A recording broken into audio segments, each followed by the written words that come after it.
हाँ तो प्रेमियों, कल मैं द्रौपदी चीर हरण के विषय में कह रहा था। आज उसे मैं पूर्ण रूप से आप लोगों को सुनाता हूँ। जब द्यूत कीड़ा संपन्न हुआ, धर्मराज युधिष्ठिर अपने भाइयों सहित सर्वस्व हार गए, तो द्रौपदी को राजसभा में लाकर अपमानित करने की कोशिश की जाने लगी। द्रौपदी एक एक करके सबसे सहायता मांगती है, किंतु किसी ने उसकी मदद नहीं की। बहुत कातर, बहुत दुखित होकर द्रौपदी खड़ी थी। उसी समय दुर्योधन कहता है, द्रौपदी क्यों तुम कातर हो रही है, क्यों व्याकुल होती है? यहाँ पर तो रोने धोने की कोई बात ही नहीं है।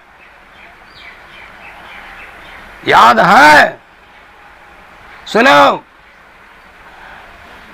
द्रौपद भूप ने रचा स्वयंवर, नीति नियम अनुसार मेरे सखा कर्ण मत्स्य विंधन को हुआ तुरंत तैयार। दासी पुत्र कहे सखा को, बैठ रहे झकमार। और भी सुनो, एक तो यह अपमान तुमने भरी सभा में की, और दूसरा अपमान यह है कि तुमने, याद है तुमने कहा था, तुम बोली थी कि अंधे के पुत्र, अंधा का पुत्र तो अंधा ही होता है। इसलिए यहाँ तो सारे लोग अंधे हैं, तो रोने धोने की क्या बात है? अंधी सभा, यहाँ पर अंधे हैं लोग सारे, इसलिए रोना धोना बंद करो। तुमको तो, तुम नग्न भी हो जाएगी तो तुमको तो कोई नहीं देखेगा, तो इसमें शर्म करने की क्या बात? और इस पर कर्ण ने कहा, अंगराज कर्ण ने, कि सुनो याज्ञसेनी द्रौपदी, 5 पतियों वाली तो तुम हो ही, एक और पति हो गया तो यह कौन आश्चर्य की बात है? और 6 पति वाली महिला वैश्या कहलाती है। वैश्या को शर्म ही क्या? यह सुनकर सभी पांडवगण असमर्थ थे, किंतु अत्यंत क्रोध उनको हुआ। जब द्रौपदी ने देखा कि किसी भी तरह से, जब द्रौपदी ने उन लोगों को देखा और जब किसी तरफ से उसे मदद नहीं मिली, तब अत्यंत कातर होकर त्रिलोकीनाथ, जगत के स्वामी, गिरधारी, द्वारिकाधीश को पुकारने लगी और हाथ जोड़कर द्रौपदी प्रार्थना करने लगी। क्या बोलती है सुनिए, प्रार्थना द्रौपदी की प्रार्थना सुनिए। द्रौपदी कहती है, आओ मोहन जल्दी आओ, हे लाज बचाने आ जाओ।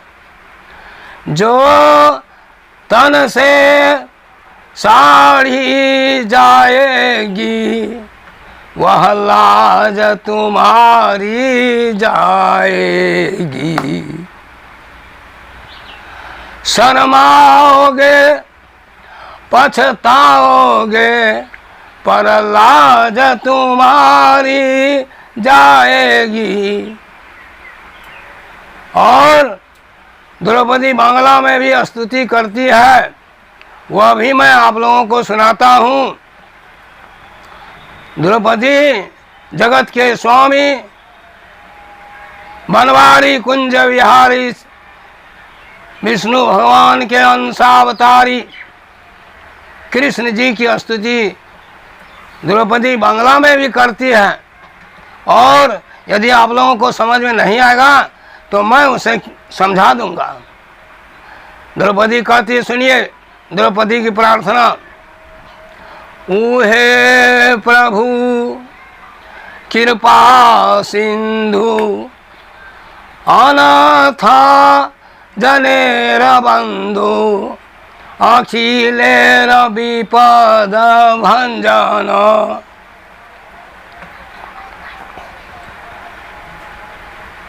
नरसंग वामन हरि विष्णु सुदर्शन धारी मुकुंद मुरारी मधुहारी।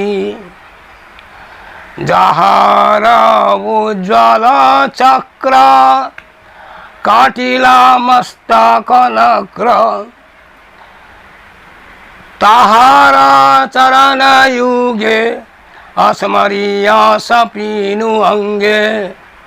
रक्षा कर प्रभु विषम प्रमादे। हे नाथ इन दुष्टों से मेरी रक्षा करें नाथ। हे कुंज विहारी, हे द्वारिकाधीश कहाँ हैं? किंतु द्रौपदी उनकी पुकार जो कर रही थी, उनकी प्रार्थना जो कर रही थी, अपनी कोची को पकड़ी हुई थी। जब तक द्रौपदी कोची को पकड़ी रही प्रभु नहीं आए, प्रभु ने उस द्रौपदी की सहायता नहीं की। जब द्रौपदी अत्यंत व्याकुल हो गई, निराश हो गई, तब दुशासन के प्रति क्रोधित होकर बोली, ले नीच दुशासन, उतार ले चीर। जैसे द्रौपदी कोची छोड़ती है तो क्या कहना हमारे भक्त वत्सल प्रभु नारायण मुरलीधर तुरंत रक्षा करने लगे, तुरंत द्रौपदी की रक्षा करने लगे। उसके शरीर में रंग बिरंगी साड़ियां लिपटती गई। दुर्योधन साड़ी खींचते खींचते परेशान हो गया, वह थकित हो गया और अंत में मूर्छित होकर धरा पर गिर पड़ा। यह दृश्य देखकर सभी सभासद, सभी सरदार, सभी भूप और द्रौपदी भी आश्चर्यचकित थी। सभी पांडव भी आश्चर्यचकित थे कि यह घटना कैसे हो रही है। हाँ सुनिए, उसी समय आकाशवाणी होती है, द्रौपदी क्यों आश्चर्यचकित होती है? यह वस्त्र तुम्हारा ही है जो समय अनुसार तुम्हें दिया जा रहा है। क्या आकाशवाणी होती है? सुनिए, जो साड़ी फाड़ी कृष्ण हेतु, उस साड़ी की यह साड़ी है। दो हाथों की साड़ी ने हारी हाथों की बाजी है। दुशासन बेहोश होकर जमीन पर गिर पड़ा। एक समय की बात है, भगवान श्री कृष्ण गुलाब का फूल तोड़ रहे थे, उसी समय गुलाब का कांटा उनको चुभ गया और उनकी अंगुली से लहू निकलना शुरू हुआ। यह दृश्य देखकर द्रौपदी पास में जो खड़ी थी, यह दृश्य देखकर झट से कृष्ण के पास आकर अपनी कीमती साड़ी को फाड़ दो हाथ अपनी कीमती साड़ी फाड़कर उनकी उंगली में बांध दिया। उनकी उंगली में द्रौपदी ने अपनी साड़ी बांध दी। उस साड़ी के कपड़े से प्रभु को आराम तो हुआ ही, और उसी समय प्रभु बोले, द्रौपदी, यह जो तुमने साड़ी मेरे कारण फाड़ी, इसका यह तुम्हारा मेरे पास ऋण हुआ, और समय आने पर ब्याज सहित मैं इस ऋण को चुकाऊंगा। वही ऋण प्रभु ने चुका दिया। और सुनिए, सभी सभासद, सभी लोग आश्चर्यचकित होकर देख रहे थे। यह भी उन्हें पता नहीं लगे कि साड़ी के बीच में द्रौपदी है कि द्रौपदी के बीच में साड़ी है। 2 हाथ, 4 हाथ, 10 हाथ साड़ी की बनी पहाड़ी है। 2 हाथों की साड़ी ने हारी हाथों की बाजी है। साड़ी बीच नारी है कि नारी बीच साड़ी है, साड़ी ही की नारी है कि नारी ही की साड़ी है। यह भी लोग नहीं पता लगा सकते थे कि साड़ियों के मध्य में द्रौपदी है या द्रौपदी के मध्य में साड़ियां हैं। मेरे भक्त वत्सल प्रभु भक्तों की कातर आवाज सुनकर भक्तों के कष्ट को नहीं सहन कर सकते हैं, क्षण मात्र में पहुंच जाते हैं भक्तों के पास उनकी मदद करने के लिए। प्रभु कहते हैं, सुनो भक्त,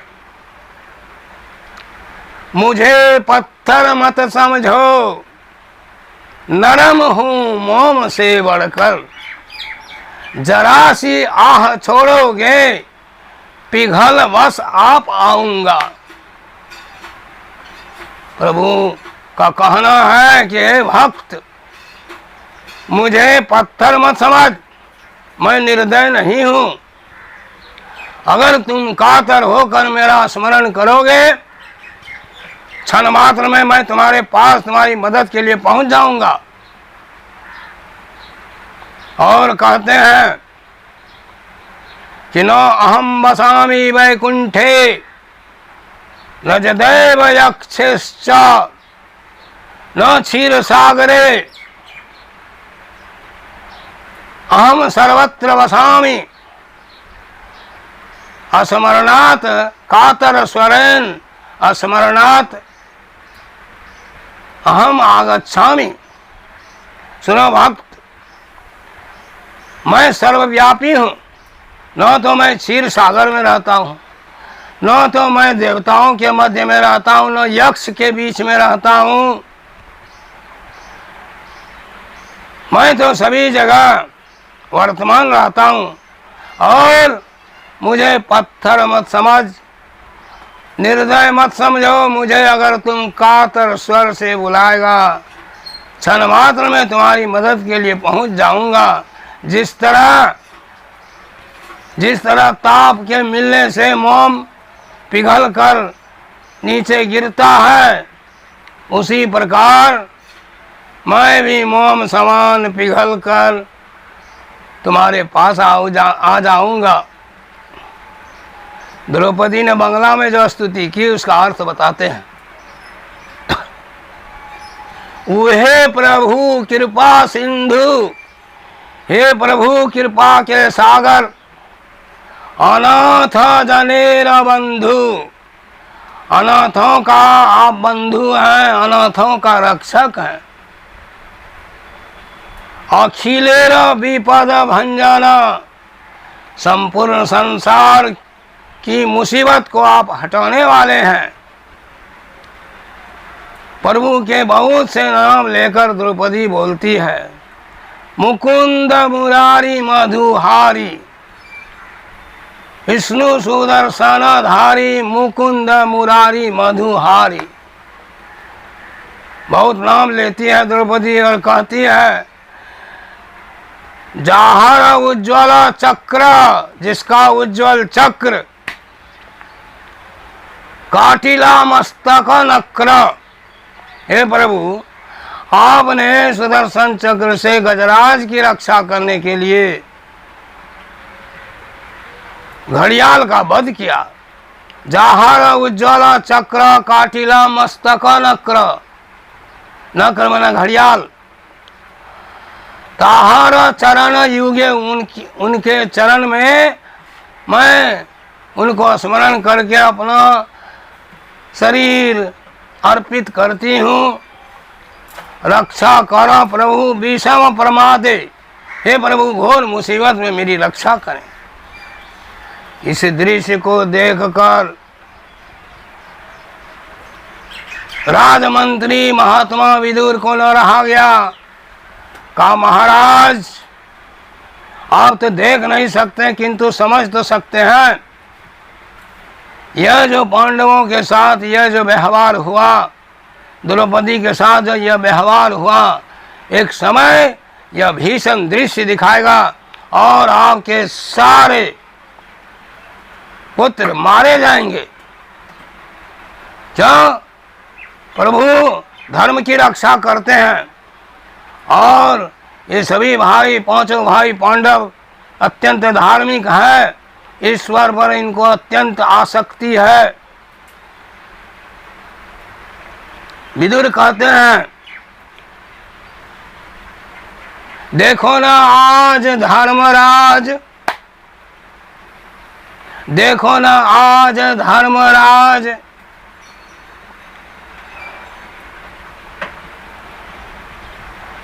धर्म पर कुर्बान होत, धर्म के कारण दारा सूता परिवार कोई न संग जाए रे। हे महाराज, भलाई इसी में है, अभी भी समय है। पांडवों का सारा राज वापस कर दीजिए और सभी भाइयों को द्रौपदी सहित दासत्व से मुक्त कर दीजिए, नहीं तो अनर्थ होगा। इतना कहकर राजमंत्री महात्मा विदुर जो महान पंडित थे, राजसभा को छोड़कर चले गए। उसके बाद जब सब शांत हो गए तो द्रौपदी ने कहा, उन लोगों को द्रौपदी ने कहा, मैं तुम लोग सबों को श्राप दूंगी।